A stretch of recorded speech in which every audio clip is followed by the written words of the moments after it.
can get away. So you can get away? What about me? Suit yourself, but first you're gonna have to distract him. How? Well, how would I know? But just get him with his back to the opening there. You know, come on to it.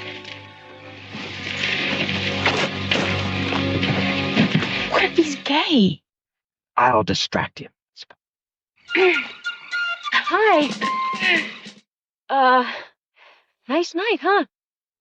Listen, are you gay? All right, guys, like we said in the last podcast when we did Jaws 2, we promised you a sweet, sweet double bill. And that's what we're here to do. That's right. Today on Shark Month, we're doing fish and reptiles. Double feature just for you. Now, there is a method to the madness. Yes, they're not sharks.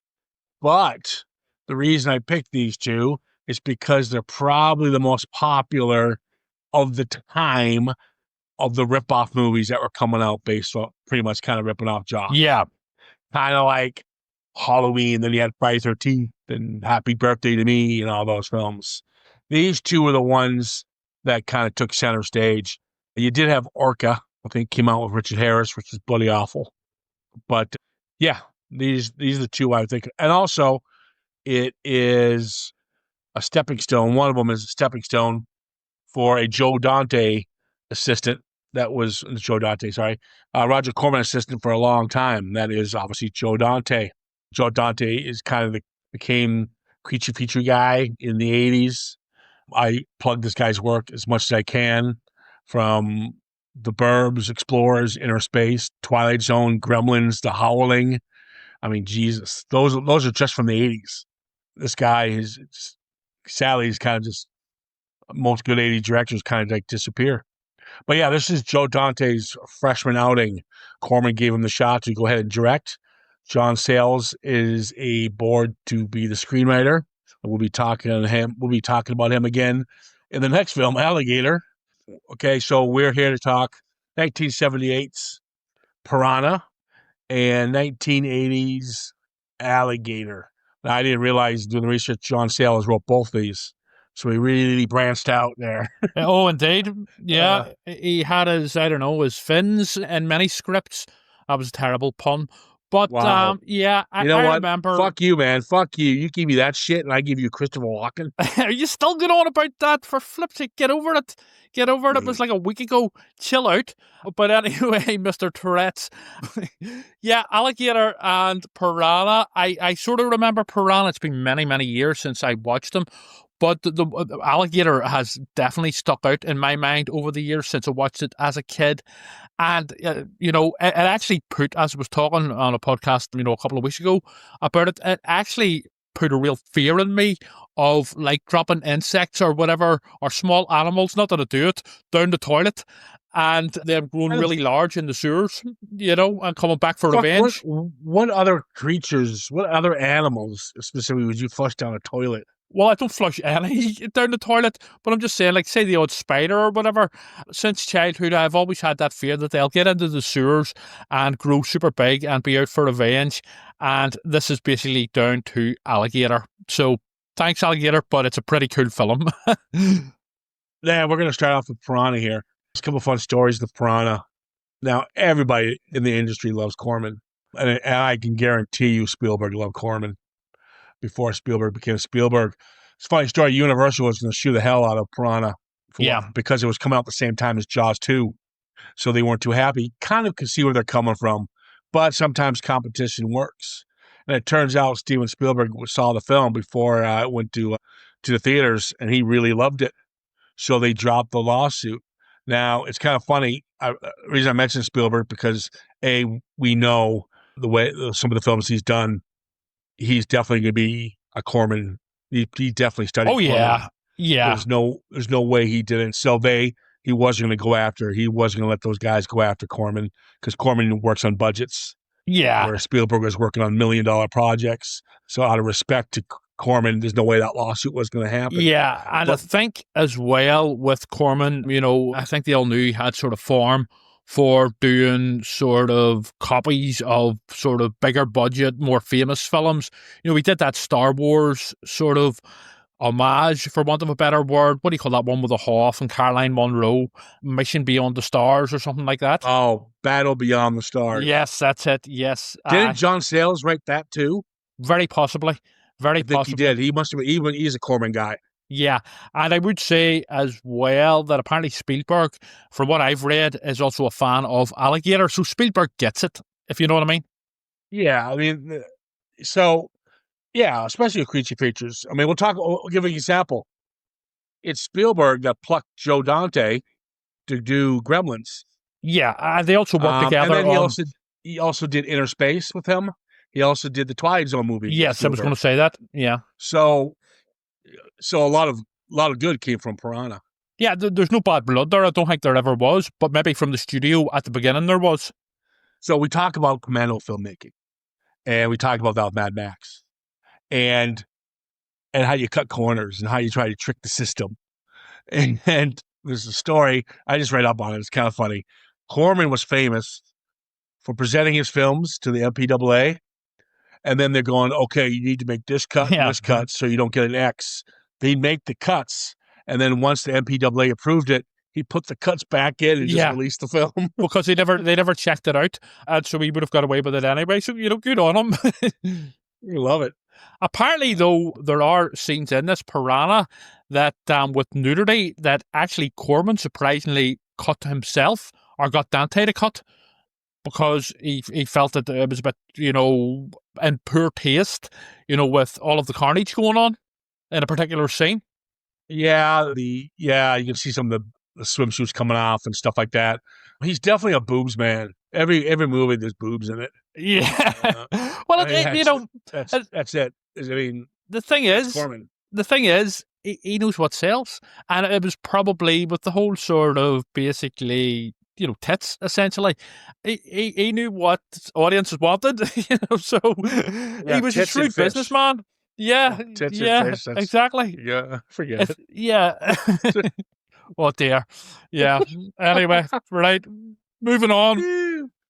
One of to me, the greatest makeup effects artists of all time are two men, Rick Baker and Tom. Yeah. Well, there's three of them, I would say. Tom Savini, Rick Baker, and the gentleman is probably my favorite, Rob Bottin. And yeah, Rob Bottin is to me, makeup effects god. We talked about him plenty of times, from The Howling, Total Recall, Witches of Eastwick, RoboCop. The guy's fucking master. Yeah. And of course, Creighton, the incredible Blake from The Fog, and playing Blake. And he was the visual effects supervisor on this. He was 17 years old. That's right, yeah.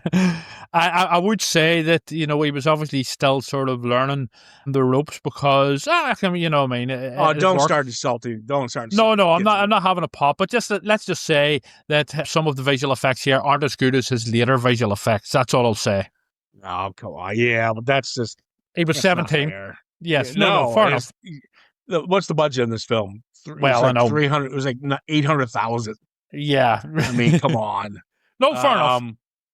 All right, so let's just jump into this. We got Bradford Dillman as Paul Grogan, Heather Menzies, as Maggie, the great Kevin McCarthy as Dr. Hoke, Keenan Wynn as Jack, Dick Miller, who I love to see Dick Miller. Yep. Sally just passed away. He's in every Dante film. I know. He plays Buck. Barbara Steele as Dr. Mengers, the worst actress ever. She's all right. Oh, here we go. Hey, fuck off. She's all right. She's decent enough. So she is. We'll talk about the ending of this film too. Which was, what the fuck? Yeah, it's quite cheesy. And then we got Betsy, Laura, the Colonel, and Mr. Dumont. Yep. Let's talk about the opening with these two dipshits. Don't go skinny dipping. You know what I mean? You're either going to get killed by Jason Voorhees, Jaws, or mutated Piranha. Who the fuck breaks into a military facility? I know. And then sees this water storage unit and decides to go swimming in it, not knowing what's in it, and especially when it's surrounded by like oil containers. Yeah. I mean, and other shit. Yeah. I mean, I know they're dipshits, but this is taking the piss. But the sort of plot has to be forwarded and this has to be set up. And private detective lady has to go and investigate them getting eaten or their disappearance. So, yeah, to be fair, they do address it in that I think it's the boyfriend says, but we don't know what's in there or words to that effect. And then the girlfriend says, oh, come on, and he says, oh, okay then. And I think she pushes him into the pool or something. Who knows? Yeah, there's no to be fair. I know it's stupid, but come on, it's Piranha. It's terrible. And then, yes, she pushes him in. She's like, idiot. Well, no, he's not the idiot. You're the idiot. So obviously they get numbed on. I will say this, because he probably couldn't afford a lot of effects, they use a lot of blood. A lot of blood in this one. Yes. So I'll give them that. They tried their best to, a lot of corn syrup in here. Now, so when he's getting eaten, I love the sound effects. Yes, whatever it was. I don't know. It was like radar or something. I don't know. Well, there's a nice shot where, and this is what I'm looking for this film. I'm looking for nice little glimpses and nice little shots that Dante will give us as we'll see in his future work. Yeah. Because this is the movie that clearly put him on the map. And so that's what I'm looking at here. I'm not looking for acting because you're not getting it. And, well, you get some good acting from the veterans that Corman's worked with, like Keenan Wynn and Kevin McCarthy and Dick Miller. Those are all veterans of Corman's acting class. So you're going to have those guys, they know how to work. Well, they carry it very much. Yeah, because they're in their own little scenes. So you got Dick Miller in the end, you got McCarthy in the middle, and you got Keenan Wynn in the beginning. So you have these 3 veteran Corman actors peppered in. Yeah. So it works. But anyways, there's a nice shot when he gets eaten, and then the dumb idiot, she starts getting, the camera pans up to the moon, right? And you hear her get, she's getting eaten. And then it cuts to her hand coming up from the pool. And then the hand fades. But I thought they should have left that part out. They should have just focused on the moon and her screaming. I thought that would have been more effective than just showing the bloody hand. Save the budget for something else. Bloody hand. Budget. I mean, it doesn't cost much to throw a bit of corn syrup in a hand. No, I thought that was pretty cool. I think that sets it up as, this is B-movie schlocky horror. So, I think it works well enough. I don't. Well, that's okay. That's fair enough. I can accept other people's opinions to mine, unlike some people. Don't get all this fucking PC shit. That's not PC. Bastard. Bullshit. That's not PC. That's me being a diplomat. What? Diplomat, fuck off. I love the introduction to our boy here, our hero, the drunk. Yeah. It's pretty funny. Jack brings him his groceries. I'm a little confused here. Okay, so help me out here. Go ahead. We've got the leading man, who's a character actor, has been in hundreds of TV shows. Bradford Dillman, so I'll give him a shout. But he plays Paul Grogan. And his buddy Jack comes to his house. That's by Keenan Wynn, the vet. And he gives him Scotch, gin, bourbon, and tequila. Yep. And some corns, wheat, or something to make whatever he's making. And he's clearly an alcoholic. And they emphasize this in the scene. And Jack gives him the speech. I kind of like it. Like you said, Jack is the veteran actor here. So Jack tells him, he knows he's drinking too much. And he looks at Grogan and he says, listen, I'm here because that river feeds me. That river bathes me. So I'm probably giving us too much credit. The river washes my clothes. It cleans me. That's my river. Why are you here? And then he goes, well, I'm here because of the scotch, gin, bourbon, and tequila. Now, he mentions we'll meet his daughter. I think it's Susie. Who's at the camp. Creepy kid. Yeah, the creepy little Carrie kid. Yeah, exactly. Why is he not with the guy? He's divorced, but the kid's up the road. Does the kid live with him or not? It's not really properly. Apparently, there's a novelization for this that goes into more detail. But as far as I could gather, he either has custody of the child, the wee girl, and she's at summer camp and her mates are about to get eaten by mutated piranhas, or the mother is in custody of her, and we just don't see the mother. So fuck knows where the mother is. I don't know. But maybe if the you read the mother is there. novelization. The mother, I think, she's in the custody of the mother. That's why he's drinking. But he knows the daughter is up the road at a summer camp. Yes, that's right. But later on, well, I suppose whenever things kick off, the mother possibly wouldn't know about it. Or she would be there because it's only really him and the private detective lady who know about it. So, yeah, it sort of makes sense in a way. So we're introduced to Maggie, this dipshit. Mm-hmm. And she's hired to investigate missing kids. Yep. And so she's looking for the two dipshits. Uh-huh. He just walks into this man's place. He walks into Paul's place and just goes, "Hey, what's up? You want to help me look for some kids?" Yeah, if it had been me, I'd have told her to get the fuck out of my house. Shot her. Yeah, well, right, that's a bit extreme, but, that wouldn't surprise me with you either. But no, I'd have just asked her to politely leave, whereas Ciaran would have shot her. So, take out of that what you want. You're in my house. Yeah, get the fuck out, trespasser. But yeah, I mean, I think they were playing on the whole sort of, she's nosy, she's a private detective, she'll do whatever it takes to solve the case type thing. But she's a cheeky bastard. So, after some really bad banter, it's terrible banter. I know it's supposed to be comedic. It's terrible. It's not even funny. It's just bad. And there's the reason why John Sayles kind of went on to do drama, because I don't think it's... comedy is his forte. Yeah, he got... I think the Oscar now for Lone Star, which is a good film with Matthew McConaughey, and Passion Fish. Not the kind of fish we're talking about here. Yeah. But Passion Fish is a good movie he did too. I think he directed both those actually as well. But anyways, yeah, it's just the dialogue. It's supposed to be, you're supposed to go, ha, ha, ha, what playful banter. No, it's shit. But here, it works because the Shaggy chiller, even though it's not seen on screen. Yeah, so did they?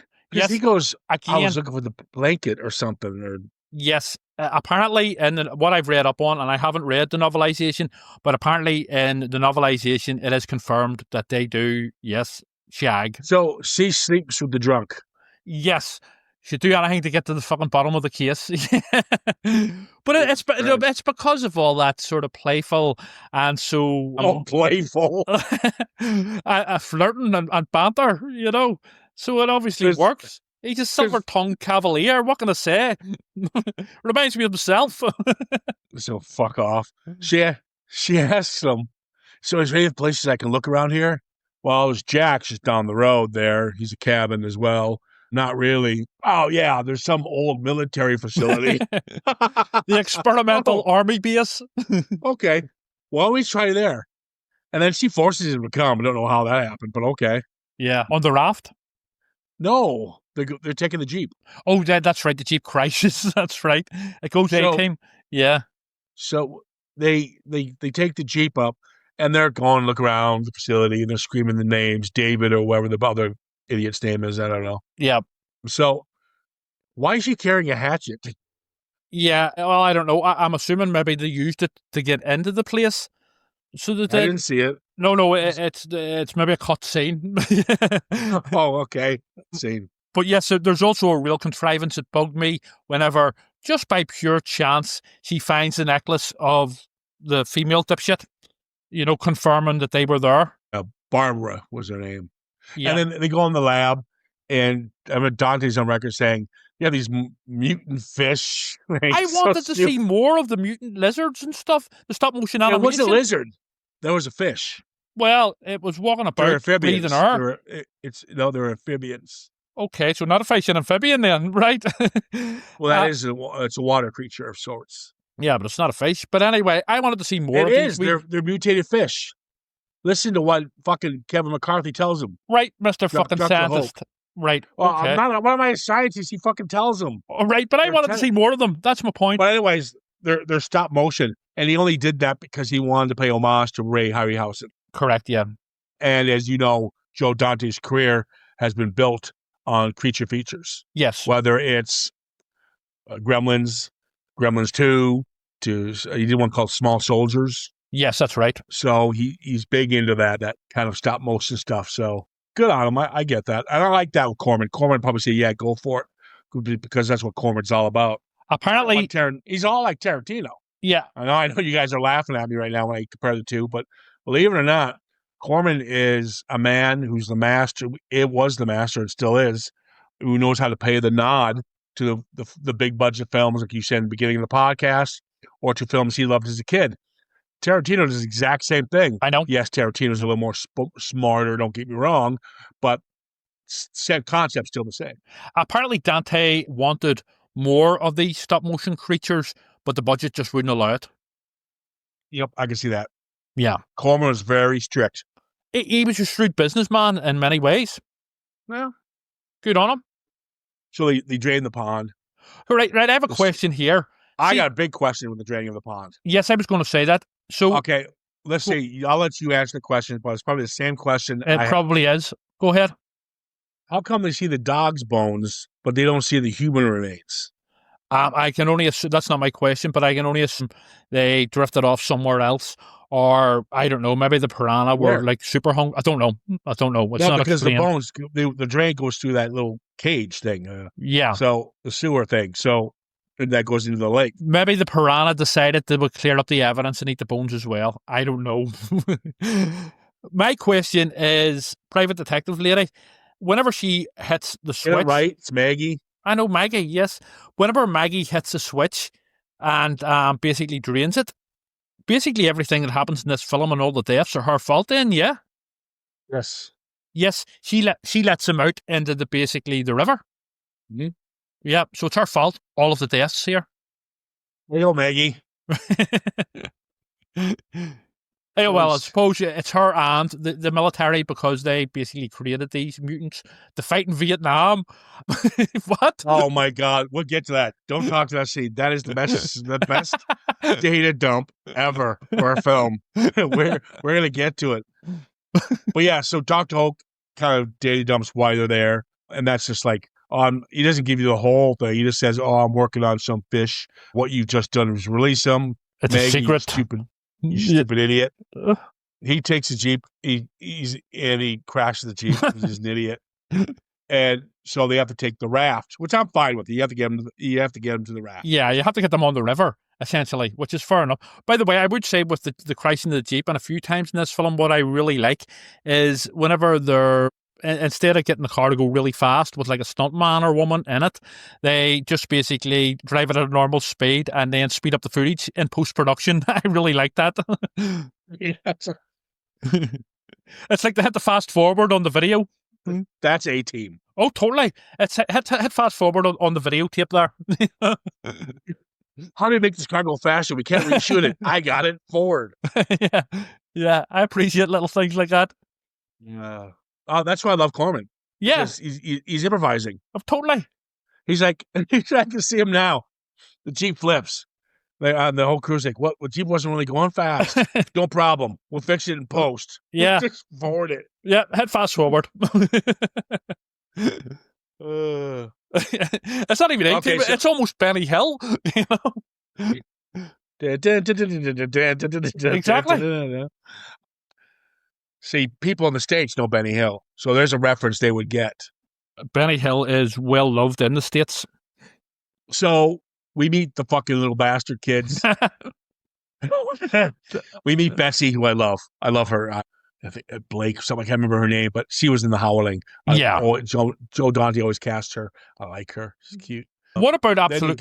Laura and Betsy, who are the main characters here. And then you got the stupid Mr. Dumont. I was just about to say about him. Yeah. Yeah, Paul Bartel, who plays him. And then you got Susie, who's the fucking devil child. Little fucking, oh my God. Who's got a lot of flaws. It is a great thing about Corman. They got flaws galore, but you don't care because it's charming. Exactly. Charm. It's about the tone, and they're just trying to make a fun film, and that comes across, within it. So you don't mind things like that. So in fact, I would sort of welcome them. You know what I mean? It adds to the sort of camp and the schlock and the sort of the enjoyment factor. So no problem at all. All good. And that kind of piggybacks a bit when they're wrapped. They're Maggie and the doctor and Paul are now Huck Finn and Tom Sawyer as they're going down on the raft. Yep. And they go to Jack's place. Uh-huh. And Jack, his legs were being eaten. It's actually a good little effect, actually. It is, But it's so funny how it's done. His body's on shore because he was dragging himself away because his feet were in the water when he got eaten. Half his legs were. And his whole body's intact. Besides, from the knees down, it's pure bone. I know. It's like, And then to say, yeah, so we'll just bury him. And I'm like, would you not be better off calling the cops or something? Or oh my God, his death? The funniest line. And I see the one thing I have problem with the film is I can't tell if they're acting serious in this part or not. So he goes, oh my God, he must have dragged himself out of the way. He must have bled to death. Well, let's get a shovel. yeah. It's like, will there not be an investigation? Will somebody not notice he's missing? And will that not incriminate yourself? Would you not be better calling the police? Or even just go to his house, put a blanket over him, and go, "We'll be back, buddy," or something. Yeah, something respectful, and that actual real people in the real world would do. You see the police going, "Hey, Mr. Grogan, what happened to Jack? Oh, I buried him. He was eaten by mutant piranha fish, so I buried him." I got confused here. So the two people, the kid and the man canoeing? Yes. And the man puts his hand down, and the fucking blood flying everywhere. Yeah, yep. There's actually too much blood, I think, in some of these scenes. But he gets eaten, right? Now, but that's not the kid's dad. The kid's dad is the Dr. Hoke. What? I thought that was his dad. That's what I thought. Then who the fuck was this guy? Was he like the local pedo or something? He's he's his neighborhood priest. Listen. Okay. So the guy gets eaten. Yeah. The kid's like, oh my God. And they show up with the raft. Yes. And then the Dr. Hoke jumps in to save the kid, sacrificing himself. I know that, yeah. And when they have to put the body in to distract the fish because the fish are eating away at the raft, so they have to chuck his body in as a distraction. No respect for his body. The kid starts crying. No, that they're eating my father. They're eating my father. I know that. So it's his dad. So Dr. Hoke is the dad. No, he's talking about No. He's talking about the guy. No. Listen. He's on the canoe with the dude. Yeah. Now, I'm sure there's some line we've missed where his son is or something. So he's on the raft. He sees his kid. He jumps in to get him because it's his kid. He gets him from on top of the canoe, puts him on the raft. He gets eaten, nom, nom, nom, nom, nom, right? And they drag him up, and then he dies. And then when they push his body in as a distraction for the piranha, you hear the kid say, "Don't do that. They're eating my father. Don't do that. They're eating my father." I remember the line by the kid, but what? He says that when Dr. Hoke is getting. I think it's just bad editing or bad placement of that line. I think the kid's talking about the dude who he was on the boat with. The little canoe thing. He's talking about them. He's saying don't do it because they eat him just like they ate my dad. I think that's what he's suggesting. Oh, maybe. Well, okay. Let me ask you this. I can't believe we're spending 10 minutes on this. Let me ask. So, why did Dr. Hoke jump in? Because that's his character arc and his character journey, where it's a self-sacrifice journey, an arc where he's finally, in reality, Kevin McCarthy says, yes, I'll appear in this film, but kill me off quick. But, he does have, he's regret after what Maggie and all has said to him about, and they're threatening, to punch him and throw him overboard because he was such a bastard with these experiments. He's a mad scientist, basically. But in all fairness, Maggie caused all this. She should have got eaten. Well, I know that there, but sure, but she's a brass neck. She just walks into people's houses and takes over, But anyway, no, I think it was basically his redemption for all of the crazy experiments. No, but the dude on the boat with the kid was almost certainly his dad. But yeah. That's why I was getting confused. Yeah, no, he was, as far as I'm aware. All right, so one of the best scenes of all time. Go ahead. They have to get to the dam to get to the ranger and Yes. tell him not to open the dam because then the piranha will come through. Mhm. So he gets to them, and we quickly cut to the military's there. Wow, that Yep. was quick. So there we meet the colonel and worst actors ever, Dr. Mengers, who you said should have got the Oscar. She's decent. I think I like Barbara Steele. So yeah, I mean, you can see she's obviously sort of gone through the motions a bit, and this is a quick payday, but it's effective, it works, and it's Barbara Steele. But anyway, Who was Barbara Steele? she was in Black Sunday, like old Mario Bava. Oh, I remember that Black Sunday. That's right. That was a creepy movie. Yeah, and she was the main vampire zombie woman in it. Yeah, she looks like a vampire. With the haunting eyes, yeah. Yeah. I might watch that again. We ran an interview with her in Phantasmagoria a couple of years ago. Oh, so that's why you're sucking the teat. No, not at all. that's why. Not at all. Not at all. You can't just say, you know what, she's pretty bad in that. I didn't interview Barbara Steele. An interview with you. She didn't do an interview with me. It was another person did it and gave us permission to run the interview. So I have never met her or spoke to her, but I liked her on Black Sunday. And yes, she's going through the motions a bit here. All right. Listen, I apologize, Barbara Steele. You are absolutely stunning in this. That's better. I've never been so wowed by your robot-like mannerisms. It was incredible. Show better respect. No, if you're in a Corman film, you're hamming it up. Exactly, and that's what she's doing here. Yeah, I know. So I love how the military shows up. You got the colonel, and then you got the doctor, and they go, "Hey, you should join us." It's like, what? These two strangers who call about the piranha, just saying, "Hey, don't drain the dam because it's gonna." Piranha will come through. And he's like, "Hey, you want to work for the military?" They were obviously short on recruits for Vietnam with Killer Piranha in Vietnam. Best ever data dump for why the piranha are here. And I couldn't stop laughing. The whole thing is because the operation was called Operation Razor Teeth. I know. And the whole thing was to kill off the Vietnamese water supply during the Vietnam War. Yeah.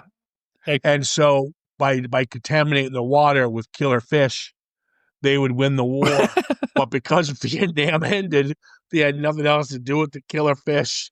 But then Barbara Steele then quips, "There'll be plenty of other wars. Don't worry about it." So it's like X-Files before the X-Files, with the sinister government within the government and secret experiments and stuff. Now I will say this about the film, especially with Corman. He knows when to bow out. It's an hour and a half long.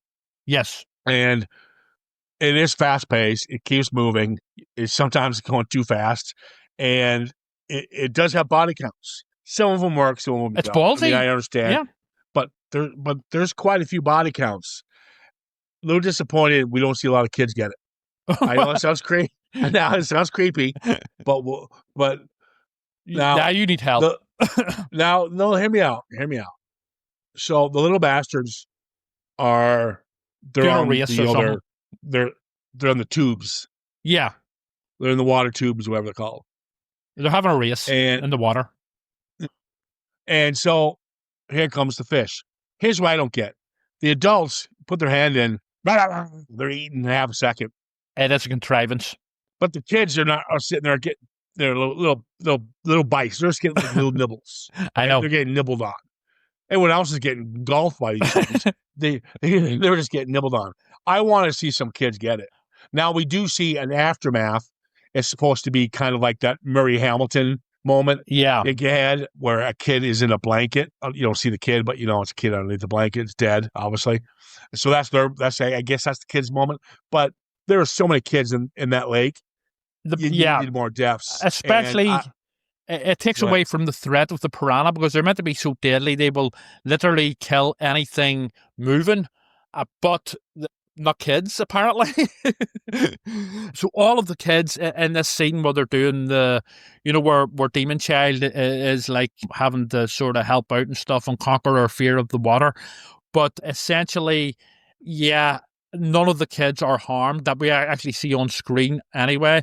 But the moment one of the adult, basically summer camp sort of teacher type. Betsy is the one who gets as soon as she even like dips in the water, it's nom nom nom nom nom nom. Well, she's hot. Well, she's dead and hot now. Actually, her death's pretty good. Of all the deaths, hers is the best. It's probably the most emotional. Yeah, because you like the character, she's likable. Yes. But they have an underwater camera they use, so this was clever. So you see her being pulled down. Yep. While you're underneath the water with her, so you see her body slowly fade into darkness and her arms flaying. That was kind of creepy. No, it's played well, and I think the realization of the piranha. We'll hardly see the piranha, which is a wise move, obviously. Again, like the shark in Jaws, due to, it probably wouldn't look the best if you linger too much with the camera on it. But I think generally the deaths and all are quite well done. Yeah, they got their moments. I mean, you can't afford to show everyone getting eaten. That'd be too much money. Yeah, and Corman was obviously, he liked to sort of work on a limited budget and save money where he could. So, when they're detained by the military, they escape. They go to escape, and Grogan goes to Maggie, goes, "Listen, you distract the guard. How am I supposed to distract him? Just hit on him or something. What if he's gay? Hey, what if he's gay?" And then he goes, "Then I'll distract him." See, those are the lines I got that I thought funny. Yeah. But again, she shows him her tits. Yeah. Yeah. Apparently they weren't her tits. Apparently they hired an actress just literally out of like some sort of like Holiday Inn or something, and some completely unknown, never acted before, and said, "Hey, do you want to be in a film?" And he goes, "Yeah, well, it's just like a very brief scene, and it's basically your tits." So it is. But yeah, it's one of many contrived escape scenes that's bordering on the slapstick. Yeah, and then we meet our boy Buck. I believe he's the mayor. That's Dick Miller. Yes. It's Aqua Day or something, whatever the fuck's going on there. Well, it's Mervon from Jaws, basically, with a different name. Yeah, exactly. It's Murray Hamilton here. Yeah. Yeah. Some things get a little bad. I mean, most of these just go with you have fun with, because, we know the source, we know the producer, we know the budget, we go with it. It does become a bit rushed, I find. Yeah, let's talk about the prison escape scene. Yeah, that was really stupid. That was real. To the point, there's a difference between being self-aware, satirical, having a little fun at yourself. This was convoluted. You're working. This was convoluted, and this was almost Laurel and Hardy. Yeah, I know and that. Slapstick. And it was just no. It was contrived, and I get that they had to get them out of jail, but give us something like, I don't know, the cop come up to the, like, the bars and to grab his keys or something. Not this nonsense that goes on for way too long, where it's something to do with a plumber who was also a fleischer, but he then told her the story of how to escape from jail. It's just, it's dragged out. Susie, the stupid kid. Demon Child, yeah. His daughter. Yeah, Devil Child. The one who's definitely gonna go out to be a serial killer. Especially after what happens in this film. This is the best part. She's hiding underneath the dock because she doesn't want to swim. And, the camp counselors make her swim, but so she decides to hide while everyone's getting eaten. So there's this brave moment where she's going to go help everybody. That's her character arc? That's her character arc. But she takes a fucking rubber boat. What the fuck can you do with that, you stupid simpleton? Especially against Piranha.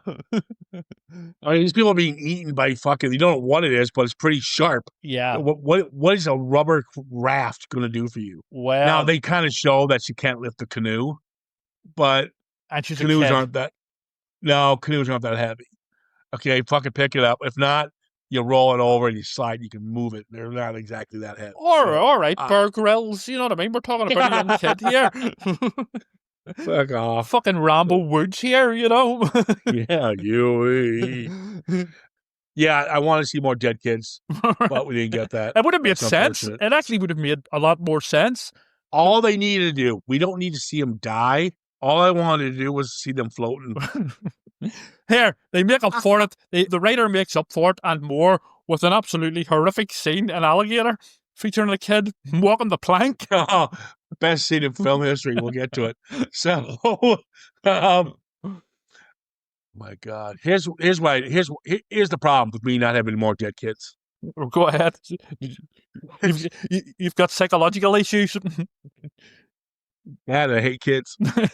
But in 1975, Spielberg did it. All right? Yep. We saw a kid get devoured. Hitler boy. That's right. We saw it. We appreciated it. We went, whoa. It's now 1978. You got to beat Jaws here, buddy. You could have gave me, I would have been okay with 3 dead kids. It would have also added to the threat of the piranha. Yeah. You know, so what are they doing? Are they going, oh, we'll just nibble them a little bit. We'll wait. We'll save our appetite when we get to the big fuckers. It goes against everything we've seen before with the piranha being ruthless and just basically eating everything that comes into their sight that is made of bone and flesh. It's just like, no, we'll leave the kids alone. And I'm surprised because it's a Corman film, which are usually quite out there.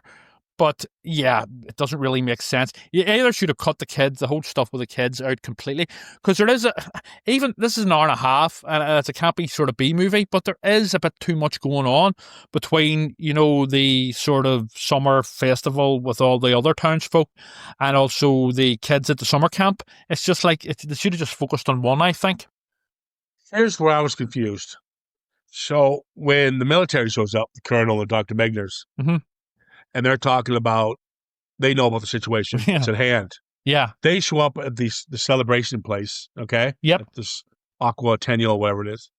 And they end up going on this big raft boat thing, which, by the way, there's a big sign on there saying 18 capacity only. They really emphasize 18 capacity only. Why is the colonel and Dr. Megners going on this little fishing bride with all these civilians? Because they're stupid bastards. There's about to be an attack. It makes no sense. And also, why would the military want the piranha to be eating these people? It makes no sense in terms of it doesn't benefit them. I thought they were trying to stop it. Well, yes, I suppose they're trying to stop it, but also cover it up. But they don't really make any effort to stop it, so it's almost like they want it to happen. In danger by going on. I know that it doesn't make sense. They're either really stupid or it's a plot hole. So take your pick. Oh. So here's a great line where Buck, his assistant, Buck's on the phone or something, and he's, "What the fuck you want now? What do you want now? What do you want now?"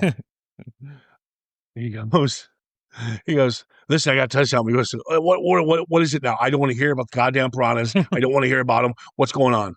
The piranhas are eating the guests. Yeah. And then he finally realizes it's a Merv Vaughn moment where he finally realizes, yeah, maybe I should have stopped this when I had the chance. But he doesn't. I do like the fact where the way they shoot, like the way Dante shot this, and he's lack of budget, so you're not going to see limbs flying all over the place and stuff like that. And quite frankly, if you look at Dante's stuff, besides the howling, even that's quite tame. Yeah, he likes to more have fun. He's not gratuitous in a lot of his. No, it's not nasty. It's not nasty. Yeah, his stuff is made for families. Yeah. So I can see, but anyways, I do like the fact he puts the camera underwater. You see him from underwater getting nibbled on. You see a lot of maybe the same shots, but you see a lot of blood, a lot of splashing, a lot of screaming, a lot of close-ups in your face. Dead bodies as well, like corpses eating away and stuff. Yeah, you've got the bodies piling up. They don't have to show you heads flying off and stuff, though I would like to. I think it's quite gory, though, enough, It does add, because in all fairness, if piranha were attacking a handful of people, it wouldn't be this fucking body parts everywhere. In a piranha, they just bite you. But So it makes more sense that he went this direction than seeing body parts all over the place. It just is a little inconsistent with what we got in the beginning. Well, what I found distracted more was whenever it goes back to being the A-team again with boats doing jumps over each other and all that other sort of thing. It's a bit too much chaos going on to like actually focus and like sort of care about one aspect of it.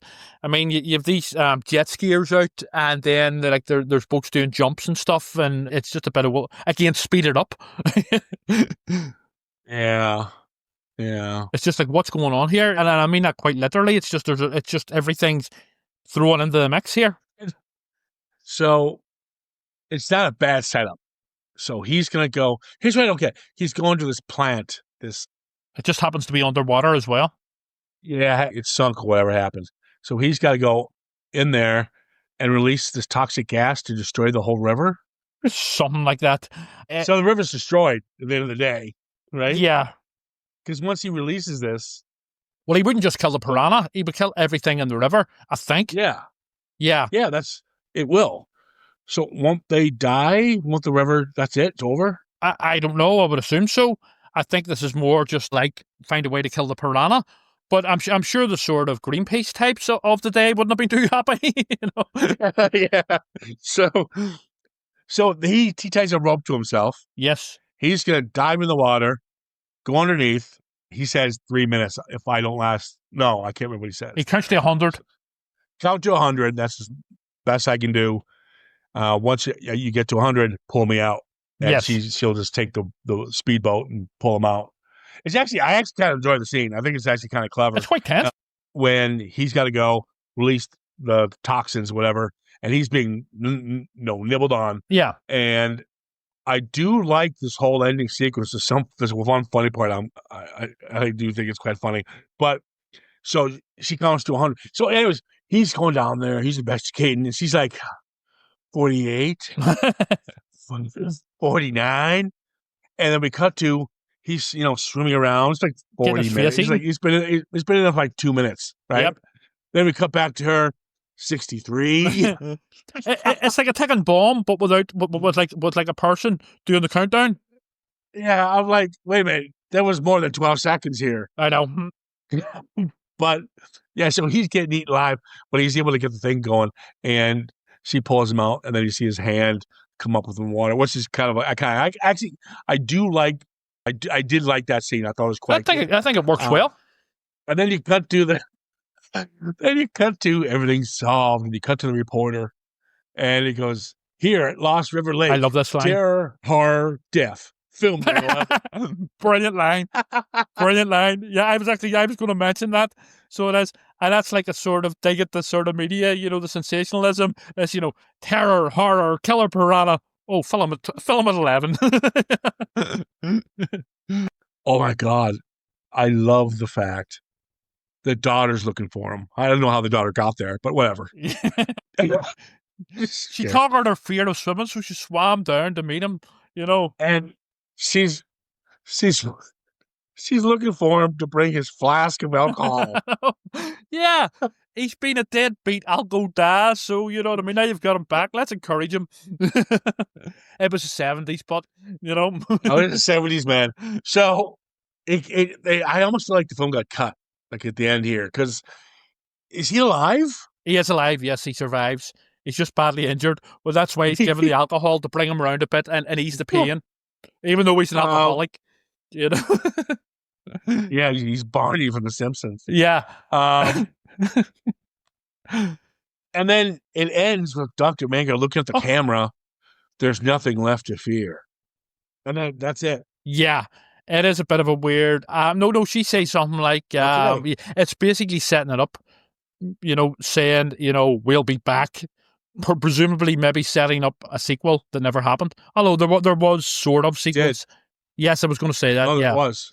Yeah, but does it... Piranha 2, The Spawning. Yeah, it doesn't follow the story directly, though, does it? I can't remember. I can't remember, but that's the movie that James Cameron was directing, and he got fired. Yeah, that's right, Cameron. Yeah, and he was on the set when in Italy when he was filming the movie, and he had that dream about the Terminator. Right. Okay. All right. But Piranha, all joking aside, with some of the quirkiness and camp of it, But again, that's what Corman is, isn't it? Yeah. And quite frankly, that's what Dante is. It's entertaining. Gremlins, the Howling. Yeah, I mean, all of it. It's not boring film. I own it. I enjoy it. I'll put it in once in a while. It's entertaining silliness. And at the end of the day, the film does go show you the talent that Corman has raised since he's been in this business. Totally. The hundreds of filmmakers that we get today and writers and actors that have worked with him have gone on to do great stuff. This film alone, you've got two of the big success stories, especially of the 80s, Rob Bottin, makeup artist, and of course our boy Joe Dante. Yep. So you can't fault the film for that. You can't fault Corman. It is what it is. Corman knows when he sees talent. Yeah. I think that's what it is. It's a Jaws sort of spoof in a way. Well, it's not even about the film itself. It's really about giving people a chance. Corman, I think what Corman was, yes, is to save a buck. He's not he's not going to give you millions of dollars to make a film. But his whole thing is I'm going to give you this budget. This is all you get. And if you give me a hit, you're going to go somewhere. Yeah. And his directors have done that. The same thing with the director of Slumber House Massacre. Wasn't a big fan of the film, but she's catapulted herself and she's been very successful herself. Yep. So, it's a platform. Yeah, I agree. And Spielberg kind of took that under his wing by bringing, like Chris Columbus on board and stuff like that, and nurturing young talent to kind of pass the baton to. I don't think we get that as much anymore. No. I really don't. It's too sort of corporatized and, sort of, it's a different world. Whereas back then it would have been about mentoring and encouraging genuine, raw, authentic talent. I don't know if you get it at all these days in the film industry, certainly not in the mainstream. I don't know. Obviously, I'm not in those circles, but it doesn't appear to be the case. So kudos. We need more Roger Cormans and to bring, we just talked about this in a recent podcast, that no doubt there is raw talent out there, but it's not being given a chance. I think that's why that's why I think I have a lot of appreciation for the boys behind Blair Witch. Yeah. And I have a lot of appreciation for the older Jason Blumhouse stuff. You know who does Paranormal Activity. And I have appreciation for, especially, one of the biggest success stories is Robert Rodriguez. Yeah. Who took a little camera and made this great little film called El Mariachi. And then you've got a couple spin-offs later, and this kid, this guy was very young when he started. I can't remember the budget, but it was incredibly low budget. And El Mariachi was incredibly shot. I know. So they're still out there. Well, they're you know who does it? They're far and few between. You know who encourages it? Sam Raimi and Bruce Campbell. Because the last two Evil Dead films, they've intentionally, although produced them, they have brought on sort of fresh blood in terms of directors, like Fede Alvarez and Lee Cronin, the Irish director. Yeah. No, that's true. They're still there. But again, that's not the mainstream. Yeah, the mainstream don't seem to be doing it. And the funny thing is, you mentioned Campbell, you mentioned Sam Raimi. It's really the horror filmmakers that are doing this. These are the guys you want to look at for your future projects. Oh, totally. These are the guys that are going out and, doing something that catch somebody like Sam Raimi's eye. So, yep, more of it. I don't know. Yeah, we'll see. That's a wrap on Piranha. Okay, so got some sad news before we start. Sad news. I found this out today. We lost a Hollywood icon. Go ahead. He was the good age of 80 years old. He passed away, I just found out, in May. He retired in his late 60s, mid-60s, I believe. No, probably early 60s, I think. He retired in 2006. He was in films. His work can be seen today in Eraser, Dr. Dolittle, Happy Gilmore. And that particular wonderful character actor, and his name was Morris the Alligator. No, not Morris. That's right. You guys have our boy not Morris, Mo. who is not our Mo. Morris, who's been featured in all those films, and his first film was a little film called Alligator. I love this. So, Morris, rest in peace, pal. I didn't realize you passed away back in May. Yes, of course, because alligators and crocodiles can live for very long ages. So, yeah, shout out to Mo. Good on you, Mo. Thanks for traumatizing me as a kid, but in the best possible way. Thank you. So there he is. This one's for you, buddy. Yes. Right. Shout out to Mo. John Sayles is at the helmet writing in this again. He just got hot off Piranha. So what better way to change gears by just switching the killer fish to a big alligator? Yeah. This is basically inner city Jaws, whereas the other one was Jaws with tits and piranhas. You know? Don't get any tits in this one. No, but there is an amazing line later on by Robert Forrester. we now again talking about Dante there a second ago. We got another guy from the 80s. I really liked his stuff. Still out there, still doing stuff, but he was more big in the 80s. And his name was Louis Teague. Now, Louis Teague, I've always liked a lot. I like actually all of his work. He did Stephen King's Cat's Eye, which I'm a big fan of. He did Stephen King's Cujo, which I thought was really underrated at the time. Now it's all of his films have become cults. Yeah, Jewel of the Nile. Yeah, Jewel of the Nile, the sequel to Romancing the Stone. And then he did Navy SEALs, which I really enjoyed, of Charlie Sheen and Michael Biehn and Bill Paxton and the gang. All the up-and-comers were in this action film called Navy SEAls. I remember. That was like his peak time there. But like all great filmmakers, and I don't lie, and like I mentioned John Badham in that list. Tobe Hooper, I'll mention that list. God rest his soul. You know, these are guys who just kind of came and went. I never understood why they went, because they were always, you know. I suppose it was just they didn't get the breaks, you know. I don't know. I don't know what way it works exactly, but yeah, sometimes there's sort of people, you know, sort of get a run at you know, for a while, for a certain amount of years, and then it sort of peters out for them. But yeah, I suppose that's life. Yeah.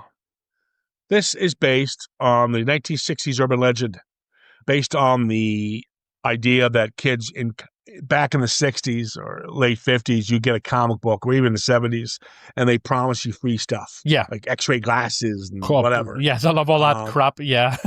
Yeah. Well, there's one that was supposedly advertised free baby alligators to these comics. And then when the kids would get the package, parents would freak out and flush them down the toilet. It's called an urban legend, and that's what this film is based off of, pretty much. This film crosses, you know, there's a lot going on in this film in terms of, it's, you know, Shea, you know, the writer, that's how it's pronounced, isn't it? He obviously knows his stuff. Sales. Sorry, Sales, my fault. Yep. You know, I like this sort of fun sort of stuff where it's putting stuff in, like that urban legend.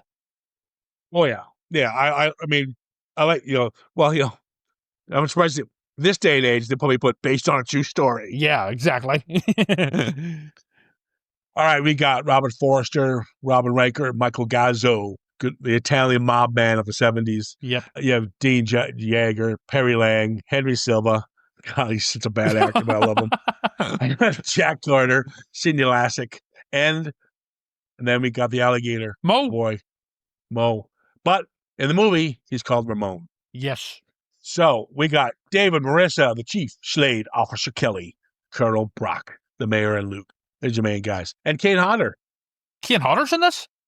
Yeah, he plays one of the hunters in the SWAT tunnels. Right. So he's an extra then? Yeah. I didn't know that. He's uncredited. He's uncredited, but it's his first role. I didn't know that. His first role. Right. Well, there you go. Opening scene. I loved it. Yeah. Loved it. This animal trainer getting eaten.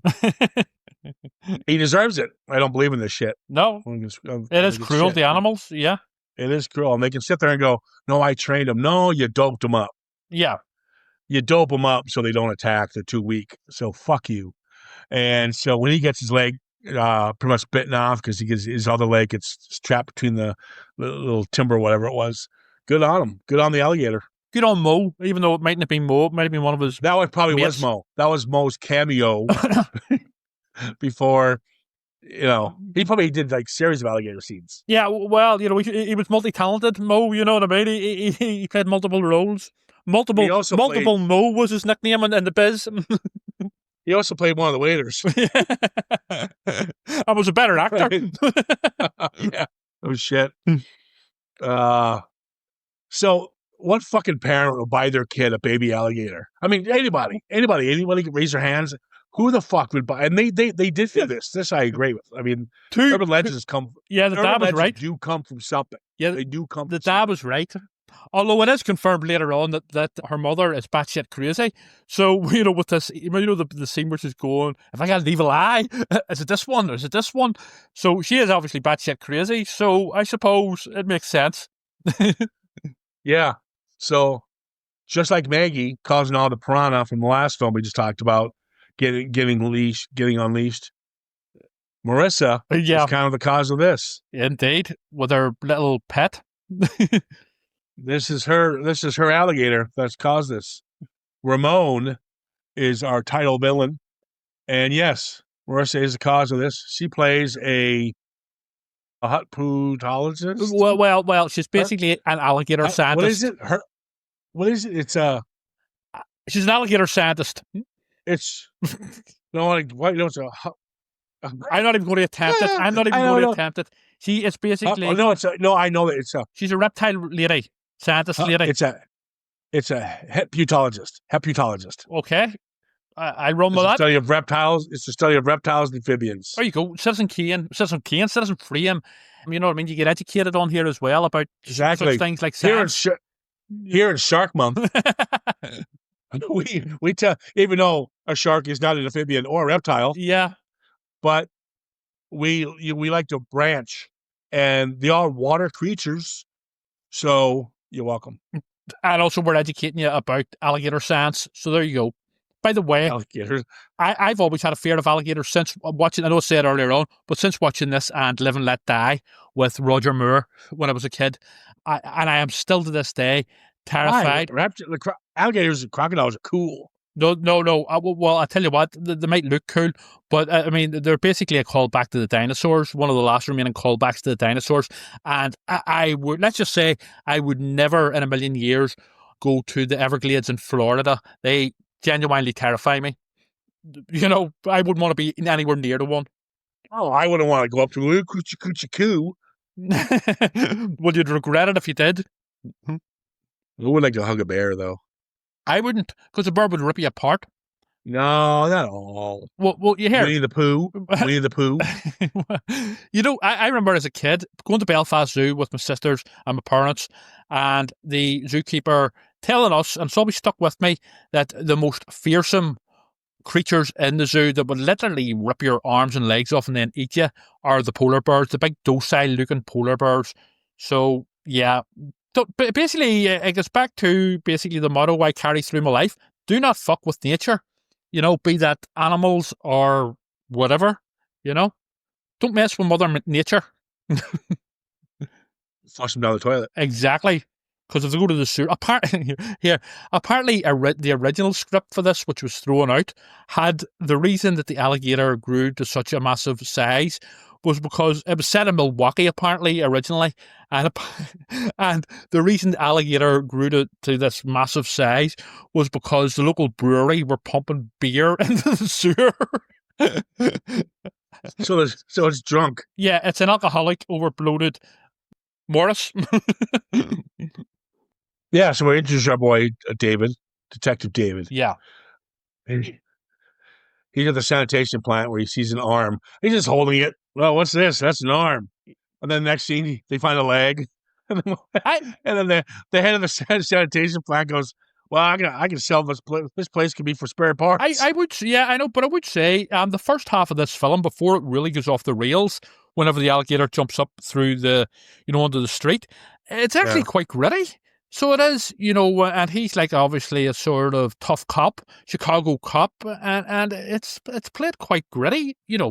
It's about a big alligator ultimately, running about killing people. But generally the stuff with him and, losing his partner and stuff, then he loses the dipshit new partner and stuff.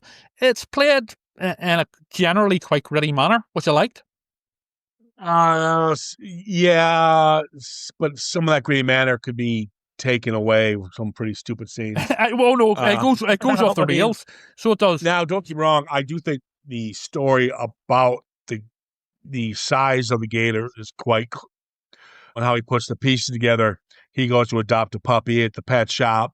the owner there. It's kind of a coincidence. Is the same guy that's There's giving the medical department. Yeah, there's a lot of coincidences here.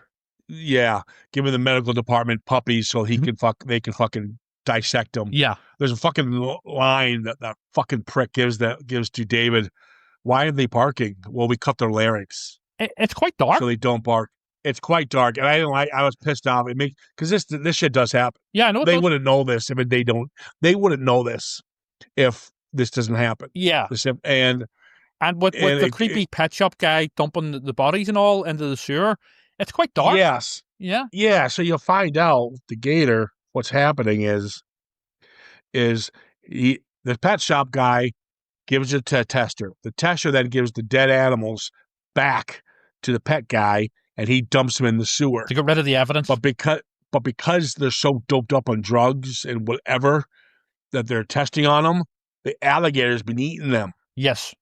And that's why the alligator is of size. It's actually kind of a clever story. Yeah, I don't know. I mean, a lot of it is copy and paste from Piranha, which is copy and paste from Jaws.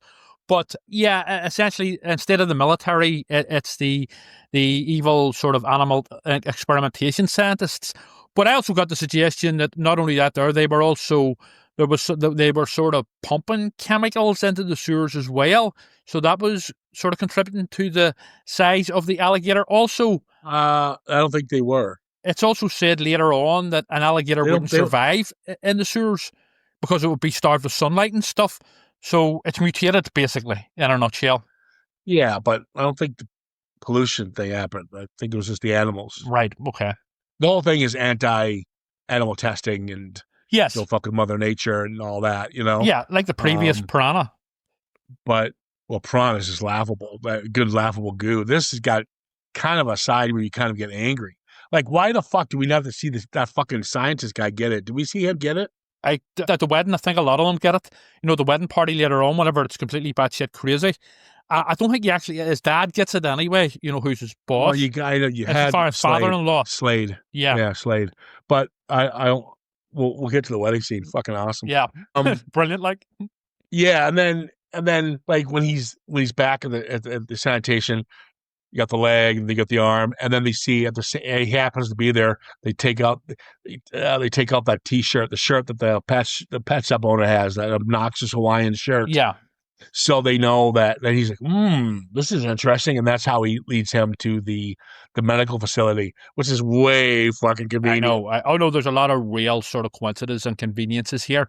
I would say that what adds the grittiness is basically Robert Forster, who is really good in those types of roles, you know, playing the sort of long-suffering type character who, you know, he's lost his partner and, you know, that sort of thing, or he's sort of beaten down, and, you know, Forrester adds that sort of, I know it was released in the sort of 1980, but he adds that sort of 70s grittiness. Well, you're on the cusp there from the transition between 70s grittiness and 80s cheese. And this blends both. Yeah, so that's why you're getting. It's kind of like when you're, you know, when 70s rock was kind of fading into new wave. Yeah. You know, but I do like the fact when there's a throwaway scene. I thought it was a throwaway scene, but it's not, where after the second viewing, where he is at the sanitation plant and they found the dog there, and he sees the owner of the dog. Oh, my dog was never this big, but it looks like my dog. It's got to be my dog. Blah blah blah. Mm-hmm. This, you know, and then she shows David the shirt of what the dog used to wear when it was cold, and the dog would not fit into that shirt. It's like 4 times the size now. Yeah. So that goes to show you the mutation that what was happening down there. Yeah, the scientist guys are basically messing with nature, as we said. We meet poor Officer Kelly. We know he's fucked. Yeah. What about the scene where we're sort of introduced to him, where it comes into play later on, where the madman comes into the cop shop? And I remember watching this. With a bomb. But it's not a bomb. This is the fucking stupidest scene ever. But it's setting up the finale. When it comes, we'll come back to it. But when it comes back into play, it's even worse. It's just You know who I scene. absolutely love? The police chief. You know, he sounds as if Yeah. he smokes about, I don't know, 80 fags an hour. So he does. Yeah. He's a sort of Yeah. stereotypical sort of long Well, that's suffering. Gazzo, man. That guy, Vincent Gazzo, whatever his name was. A character He, actor. Yeah. I think he's in all the Godfathers. Yeah. Oh, But Michael Gazzo, yeah. he's got that raspy voice. Yeah, he's the stereotypical, long-suffering police chief, who's tortured by, this maverick underneath him who doesn't play by the rules. He's just great. So when he takes poor Officer Kelly with him down the sewers, there's some good banter there. Yeah. I mean, this is what I'm saying. Where sales, we said this with Piranha, was, you're finding your craft a bit, and your first screenplay. Then you kind of take that script and you make it Alligator, but there's some more clever writing in that one. It just shows the level of maturity his writing got to Oscar caliber writing. And so there's a nice scene where he's just talking to Kelly, and Kelly's a very lovable character. He's actually a nice character. Both of them play it well. So they do. The actor who plays Kelly and Forrester. And David asked Kelly, why'd you volunteer to do this? And he goes, I don't fall for that locker room crap. Yeah. Which I like, because he's kind of blacklisted in the precinct he's in because his partner died with his gun. That's right. And so there's always some doubt about who he is as a cop. And so no one really wants to work with him. But this guy says, I don't listen to that crap. And I kind of like that about him. It was just one line, but the line humanizes him, and it makes you feel sorry for him for what's about to happen. Exactly. Whenever it does happen, he's naive and young, but he's also kind of brave and likable as well. My favorite shot in the film is in this scene, and it's wonderfully handled. We talked about this with Joe Dante and Piranha just a second ago there, about how it's not necessarily about the entire film. It's Louis Teague's, finding his footing. Well, I think he was a little more of a veteran at this point, but they show that there's talent behind the lens, and there's something there. There's a shot. It's wonderful. And I didn't see it coming. I forgot it was in it. When they take out the sewer map, and David puts the flashlight onto the map so they can see it. And right in the corner, you see the face of the alligator. And there's a couple of times as well, you just see the eye of the alligator, which is greatly effective. Yeah, I don't mind that, but this shot is the first shot of his whole mouth. I know. And he sees his head sway, and you just don't see it. It's really nice. And it's genuinely scary. It's creepy. Yeah. The Ramon, who kept breaking down, there's a lot of jaw story to this one. Yeah. Where it couldn't show much of the alligator, which, still works. I think what they do show stands up very well, even to this day. Yeah, gators probably wouldn't be that hard to do. No, I know. Because they don't swim. What? Well, you're not out in the ocean, you know what I mean? It's not a fish, so it would be easier to manage in that respect. Yeah, well, but even their jaws don't have much movement. They only go up and down. A gator almost looks mechanical. Yes, I know what you mean. Yeah. And obviously there's a bit of sort of shooting with real alligators as well and stuff. So it's a good mix. It still stands up. That is our boy. I know that. The man, Mo.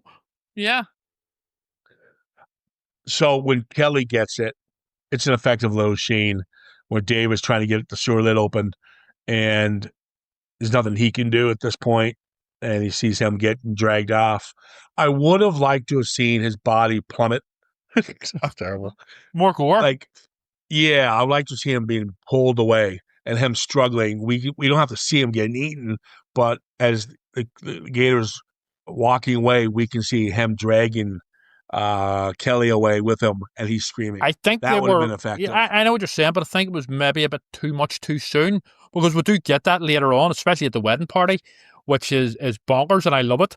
Yeah, but it's more laughable, where I thought this scene could have been played more dead straight. Yeah, well, yeah. Or maybe just had him sort of screaming and see more of him being dragged away by the alligator in its mouth. Yeah. Yep. Is it me, or is Marissa a very fucking unlikable character? She's annoying. Yeah, I can't stand her. I wouldn't go that far. I mean, it's not that Let me guess, distracting. best actress in the world. No, but I mean, she's there to sort of basically, she's a bit of a plot device. And also, this is the biggest coincidence of all, that it just happens to be her baby alligator that's in the sewer, that's been mutated. And whenever she never even finds out. She's never told it's Ramon. Did she ever find out? She doesn't find out. I was paying attention closely to that because I was waiting on some. I actually thought the mother was going to give it away, or in some way, the crazy mother. But how would you know? Well, exactly. But we knew as the audience members. You know what would have been a good scene is Marissa comes to eye with the gator and recognizes and the gator has a little tear. After the wedding party scene, I'd have bought anything like that. Like, this movie goes from mysteries, crime thriller to fucking batshit crazy. Totally, and I love that about it. And I think it's basically a film of two halves. It's the first half is essentially gritty sort of murder mystery. It's basically a serial killer in inner city Chicago that happens to be an alligator. And then around the halfway mark, when the alligator escapes from the sewer, it just goes into pure over the top B movie territory. I think it's great. So you've got Kemp, who's the reporter guy. Yeah. He's fucked. Oh, big time. But I mean, talk about a blatant ripoff of Jaws 2. My favorite scene in Jaws 2 is where Chief Brody finds out it's a shark through the camera. Yep. That it was used by one of the divers when it was eaten. Well, he gets eaten in the sewers with one of the camera. And that's how they find out that this is a gator. It was so funny because Marissa doesn't believe it's a gator. That's impossible. It can't be a gator. Blah, blah, blah, blah, blah. And so they bring her a picture. What is that? Oh, that's a gator. all like Merv Vaughn and the gang in Jaws 2 who said, what is that, seaweed? At least they knew what it was. Also, I suppose you couldn't really argue. It's a big, massive Jaws, So now it's time to bring SWAT in. Yep. Keen Hodder. So the SWAT go down the sewers, and I kind of like the idea. What they're trying to do is push the gator out of the sewers, and then when the gator comes out, they all shoot it, whatever they're going to do. Yep. But it doesn't come to that. It ends up just being... It hides, basically. Yeah. And that's it. Yeah. And here's what I like the chief. I did, because it was not that the... episode of his hands. Yeah, but I like the chief because he wasn't this over the top, I hate you, you killed a partner, blah, blah, blah. He had his back. He was torn between the two sides. It was the Mur, again, there's a Merv Vaughn I like in here, but it was the Mur and the... Slade. Yes, Slade, who were pulling the string. So he was torn between the cop, David Madison, and also the ones pulling the strings, i.e. the Mur and Slade. There was corruption. Yeah, I know. Oh my God. This is where I love the scene. This is where coming up. What? I love this scene coming up where the alligator escapes and jumps onto the pavement. It's brilliant. It comes. It's so stop motion meets real shot of a real alligator to mechanical. It looks so cheesy. Oh, it's I brilliant. fucking bought it. I love it. I mean, you couldn't have this like a really. You probably get away with it today. Like movie Crawl is really good. Yeah, that's really used as maybe some CGI. But you know what? You don't need it. You still go with it.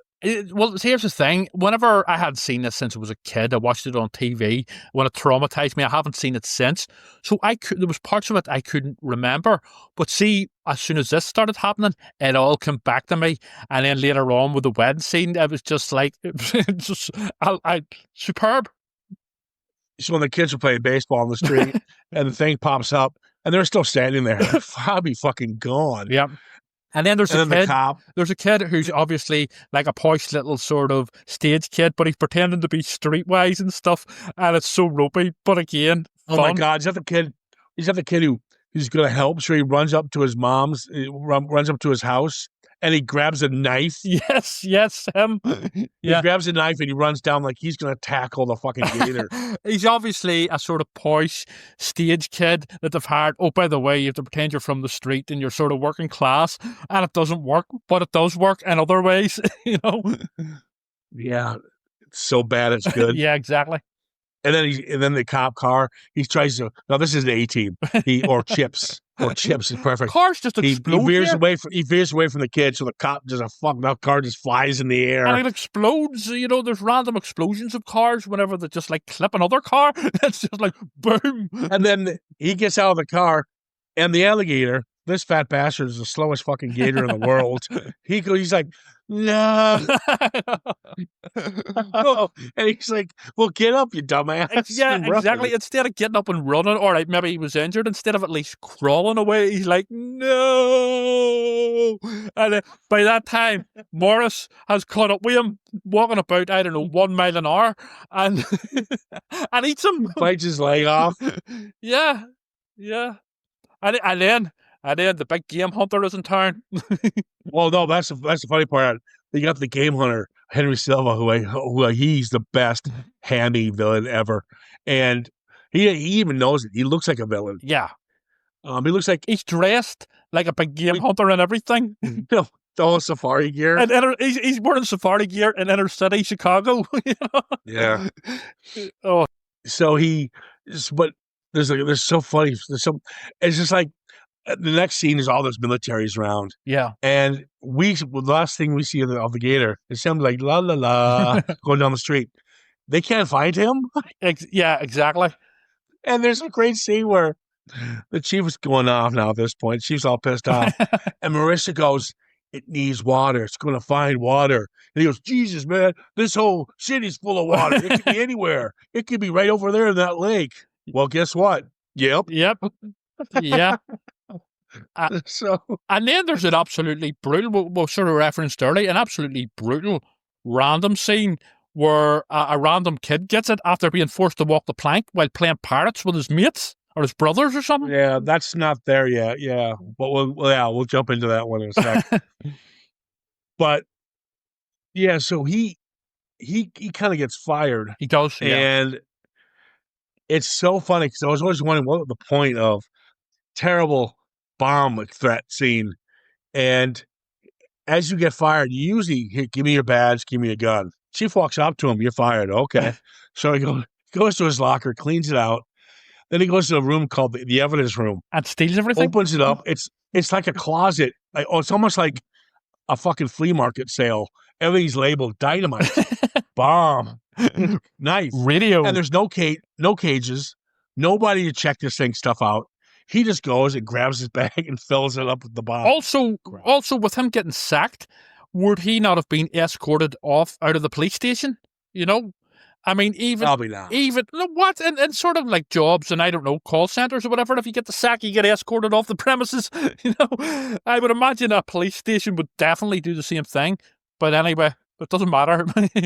He gets the stuff that he needs in the finale. You would have to turn in your badge and gun. You can't leave without doing that, and that's why I was shocked they didn't really say that. Right. That's the key line. They do say turn in you your have badge to hand in your badge, yeah. But no, they let them go. Yeah.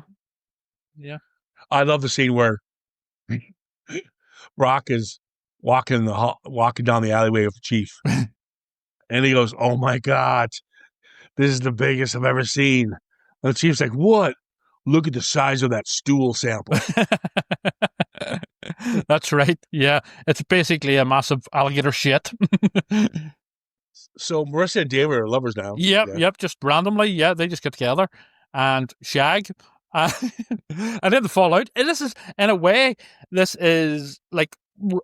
verges on romantic comedy sort of tropes.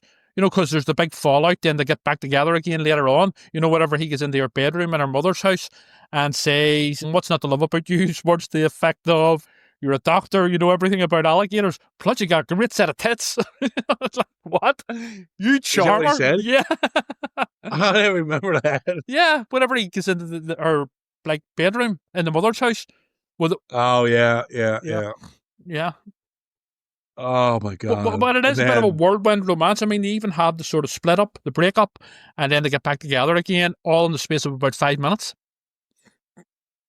Now, there are 2 scenes that pretty much make this the best reptilian creature feature ever produced.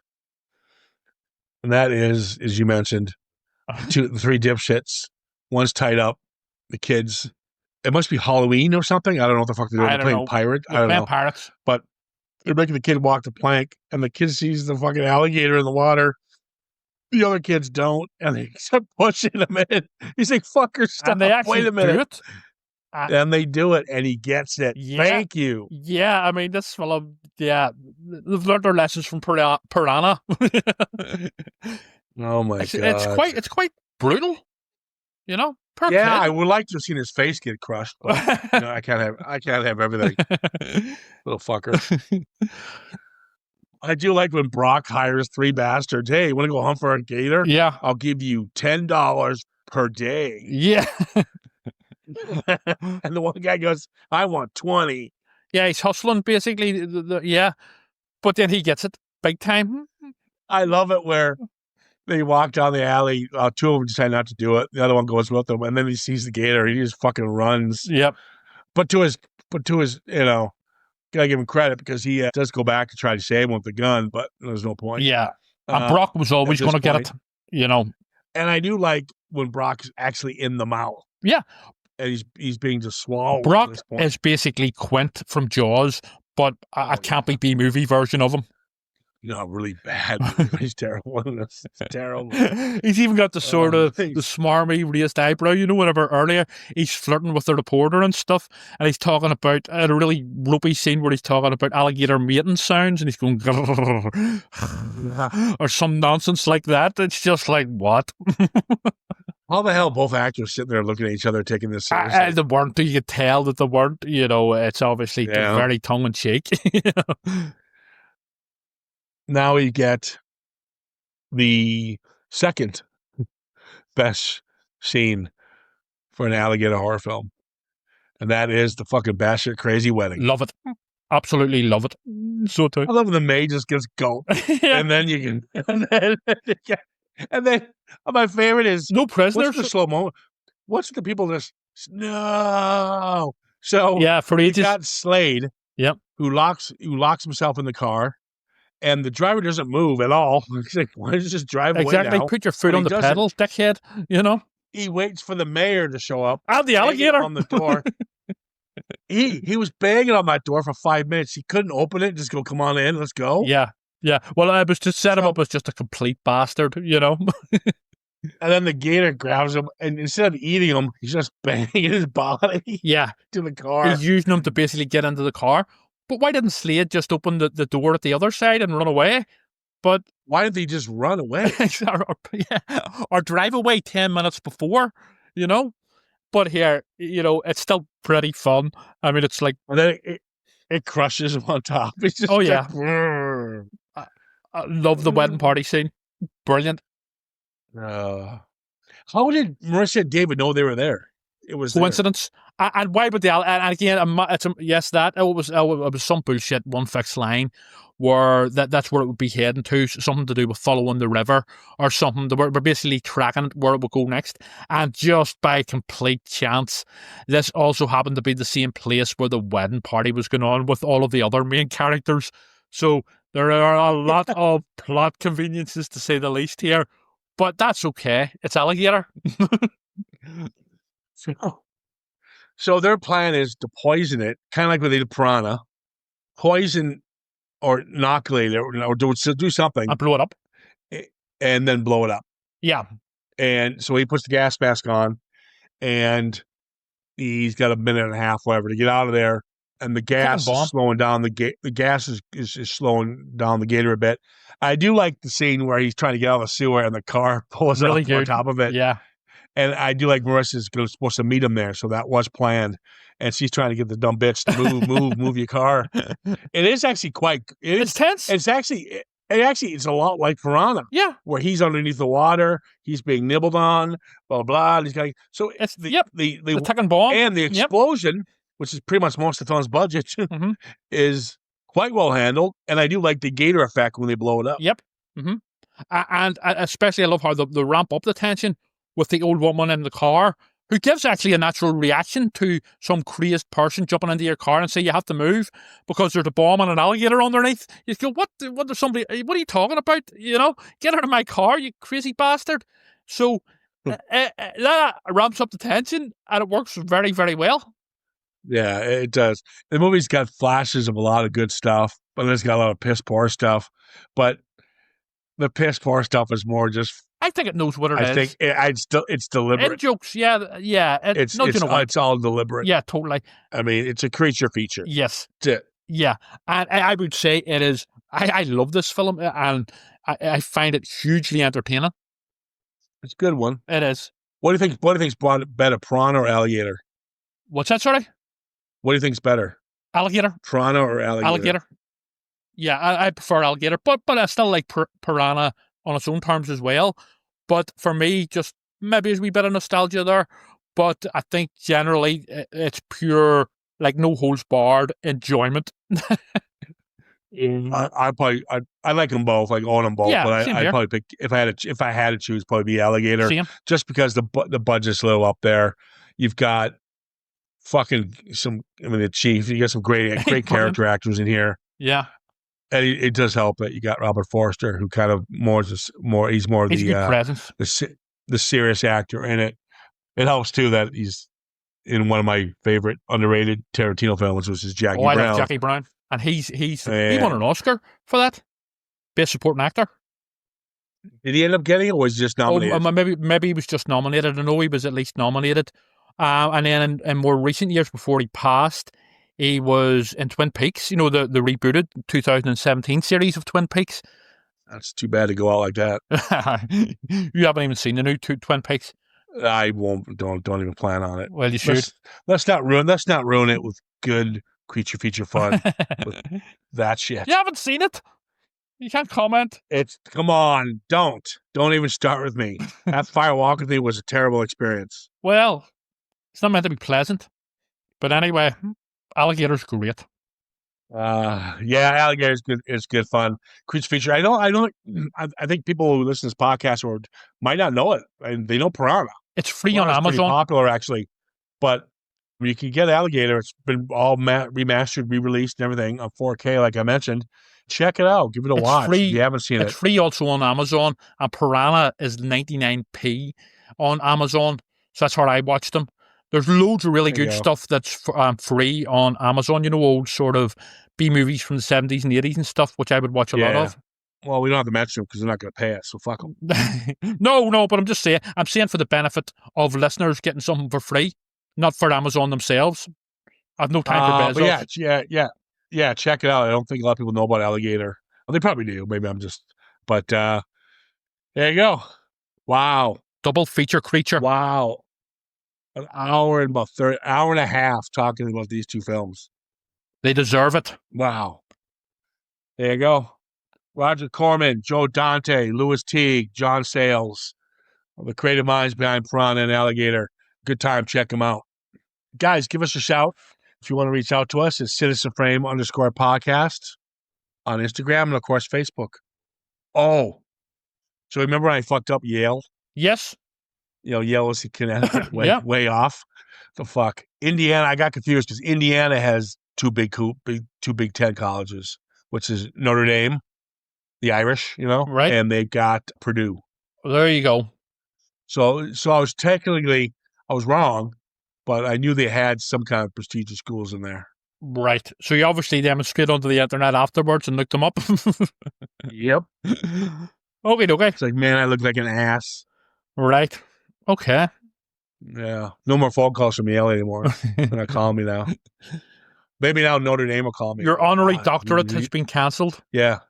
Yeah, but maybe Notre Dame now will call me now from Indiana. I think it's the Hoosier State. I don't know. Yeah, the movie The Hoosiers? Gene Hackman? Yeah. Of the basketball team? Yes, but I haven't seen it. And Dennis Hopper got the Oscar nod. I haven't seen it.